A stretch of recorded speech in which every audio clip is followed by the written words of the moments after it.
প্রিয় ছাত্রছাত্রীরা, আজকে আমি তোমাদেরকে এই ভিডিওর মাধ্যমে ক্লাস 9 এর জীবনবিজ্ঞানের যে সমস্ত প্রশ্নগুলো দেওয়া হয়েছে 2026 সালের রায়মার্টিন প্রশ্নবিচিত্রাতে প্রথম পর্যায়ক্রমিক মূল্যায়নের জন্য, অর্থাৎ ফার্স্ট সামেটিভের জন্য, এই 8 নম্বর স্কুলের পেজ নম্বর 333, সেখানে বিভাগ ক, খ এবং গ, এই তিনটে বিভাগে যে সমস্ত প্রশ্নগুলো দেওয়া হয়েছে সমস্ত প্রশ্নের উত্তর আমরা আলোচনা করবো আজকে এই ভিডিওর মাধ্যমে। তোমরা ভিডিওটা শুরু থেকে শেষ অবধি অবশ্যই দেখবে, আর চ্যানেলে যদি নতুন হয়ে থাকে অবশ্যই তোমরা চ্যানেলটাকে সাবস্ক্রাইব করে রাখবে পরবর্তী যে স্কুলগুলো আছে সেগুলোর প্রশ্ন উত্তর পাওয়ার জন্য।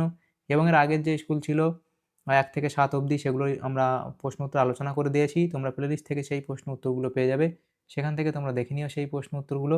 আজকে আমরা আলোচনা করবো এই 8 নম্বর স্কুলের প্রশ্ন উত্তরগুলো।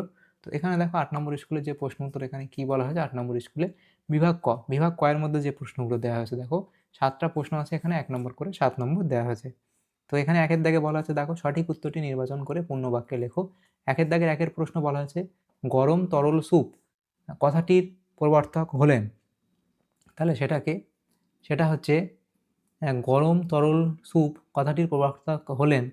দেখো এখানে যে অপশানটা সঠিক হবে অপশান বি, অর্থাৎ হ্যালডেন। দ্বিতীয় প্রশ্ন বলা আছে, দেখো প্রদত্ত কোন পর্বের প্রাণীতে এপিডার্মাল আঁশ দেখা যায়, সেটা এখানে হবে, দেখো এখানে যে অপশানটা সঠিক হবে সেটা হচ্ছে রেপটিলিয়া, অপশান হচ্ছে ডি। পরবর্তী প্রশ্ন, আরবিসি এর কবরখানা হলো, আরবিসি এর কবরখানা হলো কি প্লিহা, অপশান এ। এর পরবর্তী প্রশ্ন, মানবদেহের কোন অঙ্গে গ্রাফিয়ান ফলিকল দেখা যায়, তাহলে এটা কোনটা হবে, এটা হবে অপশান বি, অর্থাৎ ডিম্বাশয়। এর পরবর্তী প্রশ্ন, কোন যোগকলায় রক্ত সরবরাহ থাকে না, কোন যোগকলায় রক্ত সরবরাহ থাকে না, তাহলে সেটা এখানে কোনটা হবে, সেটা হচ্ছে তরুণাস্থি, অপশান বি। পরবর্তী প্রশ্ন, জাইলেমের সজীব উপাদানটি হলো, তাহলে জাইলেমের সজীব উপাদান কোনটা, সেটা হবে জাইলেম প্যারেনকাইমা, অপশান সি। পরবর্তী প্রশ্ন, ভিটামিন এ এর অভাবজনিত রোগটি হলো, সেটা এখানে তোমরা জানো, সেটা হচ্ছে এখানে হচ্ছে রাতকানা, জেরপ্থ্যালমিয়া এবং ফিরিনোডার্মা সবকটাই, তাহলে এখানে অপশান ডি হবে সঠিক উত্তর, অপশান ডি হবে সঠিক উত্তর সবকটি। এখানে এমসিকিউ টাইপ প্রশ্নগুলো হলো। এর পরবর্তী যে প্রশ্নগুলো আছে বিভাগ খ, সেখানে যেগুলো বলা আছে, দেখো এখানে আমাদের 2 এর দাগে বলা হয়েছে কি একটি বাক্যে উত্তর দাও যে কোনো 11টি প্রশ্ন আছে, 1 নম্বর করে এখানে 11 নম্বর দেওয়া হয়েছে। 1 এর দাগে বলা হয়েছে, দেখো কোন পর্বের প্রাণীগোষ্ঠীতে কম্বো প্লেট বা চিরুনি প্লেট থাকে, তাহলে এটা হবে কি টিনোফোরা, তাহলে এটা হবে কি টিনোফোরা, টিনোফোরা টিনোফোরা পর্বের প্রাণীদের, টিনোফোরা পর্বের প্রাণীদের প্রাণীগোষ্ঠীতে। এর পরবর্তী প্রশ্ন, আইসিবিএন এর পুরো নাম কি, আইসিবিএন এর পুরো নাম কি, ইন্টারন্যাশনাল কোড অফ, এখানে লিখে দিই তোমাদের, ইন্টারন্যাশনাল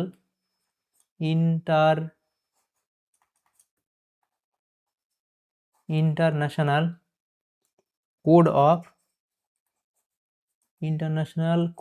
অফ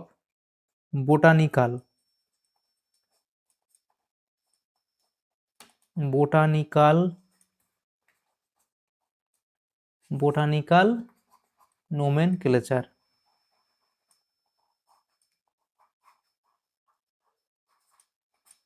এর পরবর্তী প্রশ্ন, কোন পর্বে নোটোকর্ড ও নার্ভ কর্ড দেখা যায়, তাহলে হবে কর্ডাটা পর্বে। এর পরবর্তী প্রশ্ন, সত্য বা মিথ্যা লেখো, কেঁচো হলো আর্থ্রোপোডা পর্বের একটি প্রাণী, এটা কি, এটা হচ্ছে মিথ্যা। এর পরবর্তী প্রশ্ন, সত্য বা মিথ্যা লেখো, পেশিতে গ্লাইকোজেন রূপে শর্করা থাকে, তাহলে এটা এখানে সত্য বলা হয়েছে। এর পরবর্তী প্রশ্ন, ড্যাশ পর্বের প্রাণীদের দেহে কোয়ানোসাইট কোষ উপস্থিত থাকে, তাহলে এখানে কি লিখবে, পরিফেরা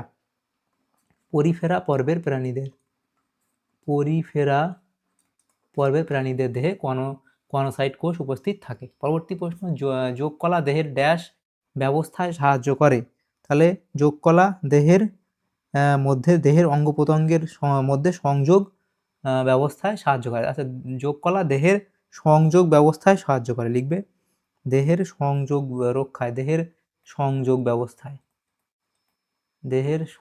ব্যবস্থায় সাহায্য করে, বা অঙ্গ প্রত্যঙ্গের মধ্যে সংযোগ রক্ষা ব্যবস্থায় সাহায্য করে বা সংযোগ ব্যবস্থায় সাহায্য করে।